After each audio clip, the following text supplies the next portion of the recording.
NATO's foreign ministers have been meeting for a two-day-long summit. Ongoing support for Ukraine was at the heart of talks, but to Kyiv's dismay, the alliance sidestepped the issue of membership for the war-torn country. That's despite a letter from Ukraine's foreign minister addressed to his NATO counterparts today, insisting that his country will not accept any security guarantees other than full membership of the alliance.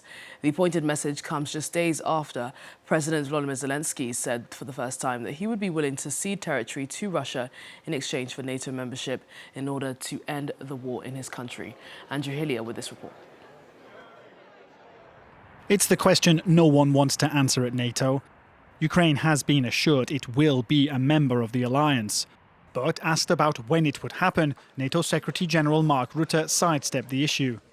I would argue, let's not have all these discussions step by step on what a peace process might look like. Make sure that Ukraine has what it needs to get to a position of strength when those peace talks start, when the Ukrainian government has decided they are ready to do so. The two-day summit of NATO foreign ministers will also be the last one for US Secretary of State Antony Blinkin before President-elect Donald Trump takes office in January. This is a vital moment, I think, for the alliance to make sure that we're level set for the year ahead. We share the concern that Mark expressed for Ukraine in this ongoing aggression, but that only reinforces our determination to make sure that Ukraine has what it needs to deal with what it's facing on the battlefield.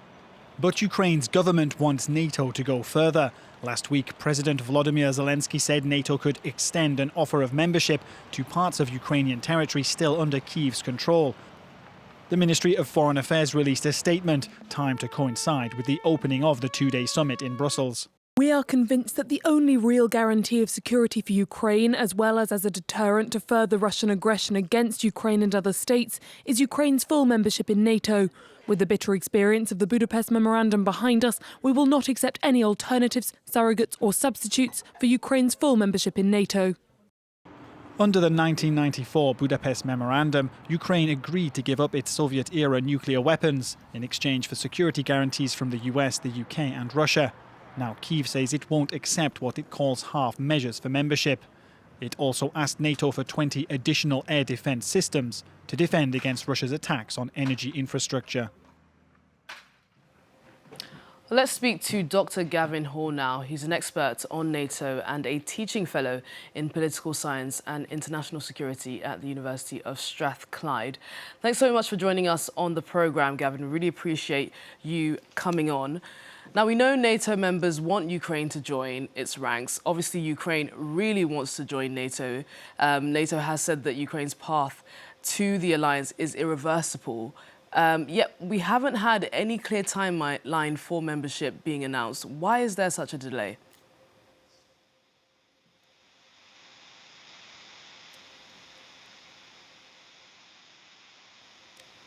Now, it sounds like Gavin, we can't hear you. I don't know if there's maybe a microphone that's off there that you maybe need to turn on. But we are unable to hear you.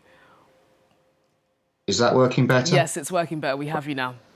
Okay, sorry, apologies for that. No New setup. So first of all, just to clarify your earlier statement there, I don't think it's certain that every member of NATO wants Ukraine to be a member, though it is the formal position of the alliance.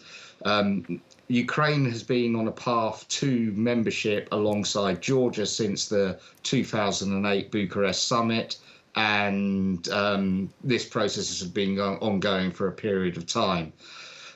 Most recently, there have been lots of statements have come out, including at the Vilnius Summit and the Washington Summit last year, whereby the membership action plan, the traditional process for joining NATO, would be waived in the case of Ukraine, and more firm statements have been made that Ukraine will actually be a member at some point. So I think that although that is the consensus opinion of the alliance, some members are using it as a delaying tactic to rather than giving a rubber stamp to it. If Ukraine was to become a member of NATO, then there are a whole series of problems that need to be resolved in accordance with that.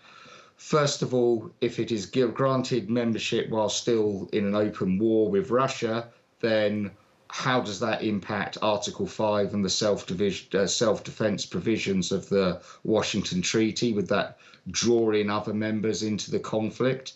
Would it only be allowed to join once hostilities have ceased, in which case, what is the incentive for Russia to pursue a negotiated settlement when it's dead set against Ukraine joining NATO?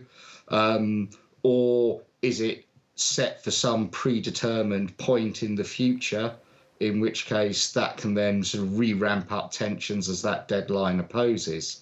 And sort of along this, it's interesting today to note that the UK and France have both said that they're looking at a range of different options for how this potential ceasefire can unfold, including potentially deploying troops into Ukraine to monitor a ceasefire, which would be on a bilateral basis, i.e. not under NATO control. I think that's sort of a way to try and consider heading off some of the likely Russian criticisms of this potential peace plan. And of course, this is all coming ahead of Trump's incoming presidency. Many commentators are saying that Trump will try to negotiate a deal that would inevitably involve Ukraine conceding territory. Zelensky says he's now willing to give up territory to Russia in exchange for NATO membership, despite the fact that his victory plan had ruled that out. Why this sudden U-turn on this issue?